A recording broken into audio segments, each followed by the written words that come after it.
ఆత్మ సాక్షాత్కార అనుభవం. నమస్తే. శ్రీ అమ్మ భగవాన్ శరణం. నేను పూణేకి చెందిన ప్రశాంత్ డోంగ్రే, ప్రముఖ ఐటీ కంపెనీలో ప్రాజెక్ట్ లీడర్గా పనిచేస్తున్నాను. 2000 సంవత్సరం నుండి నేను శ్రీ అమ్మ భగవాన్ల అనుగ్రహ పరిశ్రమంలో జీవిస్తున్నాను. ఆరోగ్యం, సంపదల విషయంలో మరియు నా జీవితంలోని అన్ని రంగాల్లో అసాధారణమైన అద్భుతాలను చూశాను. అయితే ఎన్ని వరాలు అందుకున్నప్పటికీ నేను నా భవిష్యత్తు గురించి మరియు వృత్తి గురించి నిరంతరం చింతిస్తూనే ఉన్నాను. నేను చాలా అభద్రతతో ఉన్నాను. ఎక్కువసార్లు చిన్న విషయాలకి కోపంతో ప్రతిస్పందించాను. భయం మరియు అభద్రతా భావాల సుడిగుండంలో చిక్కుకొని నా వృత్తిని మరియు వ్యాపారాన్ని ప్రణాళిక చేయటంలో విఫలమై జీవితం దయనీయంగా మారిపోయింది. భవిష్యత్తు గురించి అదే పనిగా ఆలోచిస్తూ వర్తమాన క్షణాన్ని ఆస్వాదించకుండా నేను ఇప్పటికే పొందిన వరాలను సరిగ్గా గుర్తించి మెచ్చుకోకుండా నన్ను నిరోధించింది.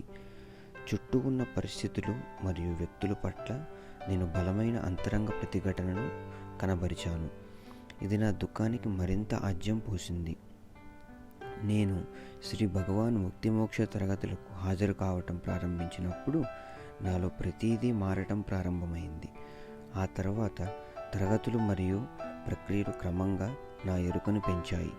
నాకు తెలియకుండానే దుఃఖం అనే చక్రంలో చిక్కుకున్నానని గుర్తించడంలో నా ఎరుక నాకు సహాయపడింది. అయితే నాలో అత్యంత విశేషమైన మార్పు నవరాత్రి హోమ సమయంలో జరిగింది. నా అంతర్గత సత్యాన్ని నాకు చూపించమని నేను శ్రీ భగవానుని ప్రార్థించాను. దైవానుగ్రహం స్వయం ప్రకటితమైంది. ఎటువంటి ప్రతిఘటనలు కానీ తీర్పు కానీ లేకుండా నా అంతరంగ వాస్తవికతను నేను స్పష్టంగా చూశాను. దానికి ఒక సాక్షిగా ఉండి చూడటం ఆనందకరంగా ఉన్నది. హోమాలు కేవలం క్రతువులు కావు, అచేతన మనస్సుకు సంబంధించిన ప్రక్రియలు అనే శ్రీ భగవాన్ బోధన నా జీవిత అనుభవంగా మారిపోయింది. నేను ఆరోగ్యవంతమైన జీవన శైలిని అవలంబిస్తున్నాను. నా కుమార్తె జంక్ ఫుడ్ తినేటప్పుడు నేను అంతకుముందు చాలా ఆందోళన చెందుతుండేవాడిని. అయితే ఇప్పుడు జీవితం పట్ల నా స్పందనలు మరింత సరళంగా మరియు అసంకల్పితంగా ఉంటున్నాయి. అదే పరిస్థితుల్లో నేను భిన్నంగా ప్రతిస్పందించేవాడిని. నా కుమార్తెతో కొన్నిసార్లు కఠినంగా, కొన్నిసార్లు ఉదారంగా ఉండేవాడిని. హోమం యొక్క సంకల్పం మనకు జీవితంలో ప్రవాహ స్థితిని బహుమతిగా ఇవ్వటమే. జీవితం సునాయాసంగా ప్రవహించడాన్ని నేను అనుభవిస్తున్నాను. నాలోని ప్రతిఘటన నిర్వీర్యం అయిపోయింది. ఇది నేను సాధించింది కాదు, భగవాన్ అనుగ్రహం ద్వారానే జరిగింది. నాలో ప్రతిఘటించటం తగ్గటంతో నా దుఃఖం కూడా తగ్గిపోయింది. నా భవిష్యత్తు గురించిన నిరంతర చింతన మాయమైపోయింది. నేను ఇప్పటికీ నా ఉద్యోగ భవిష్యత్తు గురించి ప్రణాళిక చేసుకుంటూ ఆలోచిస్తున్నాను. అది భయం నుండి కానీ లేదా అభద్రతా భావం నుండి కానీ జరగటం లేదు. ఇప్పుడు నా స్పందనలో సమతుల్యత ఉంటుంది. భావోద్వేగపరమైన వెసులుబాటు ఉంటుంది. ఇది నా బాంధవ్యాలను మార్చివేసింది. ప్రస్తుత ఉద్యోగ తొలగింపుల కారణంగా నా కార్యాలయంలో చాలా భయం మరియు అభద్రతా భావం ఉన్నవి. అయినప్పటికీ నేను ప్రభావితం కాకుండా ఉన్నాను. నేను నా పనిని సంపూర్ణ ఏకాగ్రతతో చేస్తున్నాను.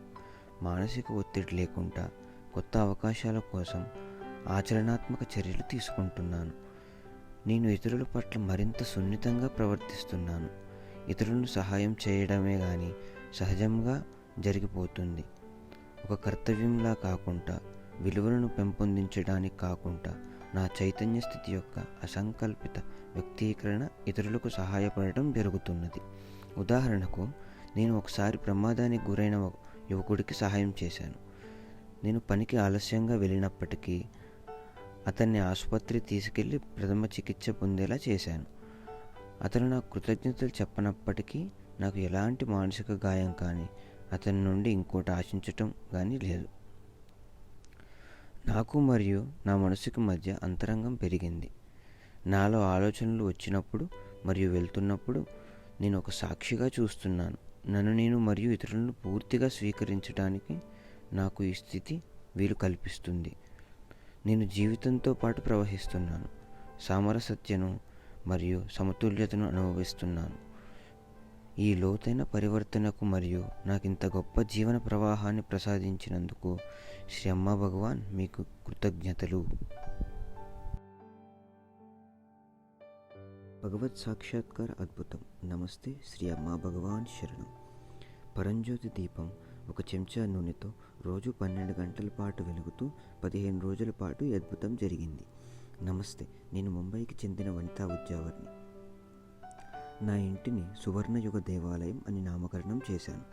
నేను భగవాన్ ఇంట్లో ఉంటున్నట్టు అనిపిస్తుంది. ఇది భక్తులందరూ నిర్వహించే దేవాలయంలా ఉంటుంది. మా ఇంట్లో పెయింటింగ్ పని జరుగుతోంది. నేను రోజూ దీపం వెలిగించి పనివాళ్లతో నిండి ఉన్న నా ఇంటిని దయచేసి జాగ్రత్తగా చూసుకోమని భగవాన్కి చెప్పాను. నాకు ఆశ్చర్యం కలిగించే విధంగా 1 గంటలోనే కొండెక్కిపోయే దీపం భగవాన్ నా ఇంటిని జాగ్రత్తగా చూసుకుంటున్న విషయాన్ని తెలియపరుస్తూ 12 గంటల పాటు వెలిగింది. నేను పనివాళ్ళను పిలిచి జరుగుతున్న వర్క్ విషయమై ఆరా తీసినప్పుడు వాళ్ళు ఆశ్చర్యపోయి, మేడం మీ దగ్గర సీసీటీవీ కెమెరా పెట్టుకున్నారా? మేము ఏం చేస్తున్నామో మీకు ఎలా తెలుస్తుంది?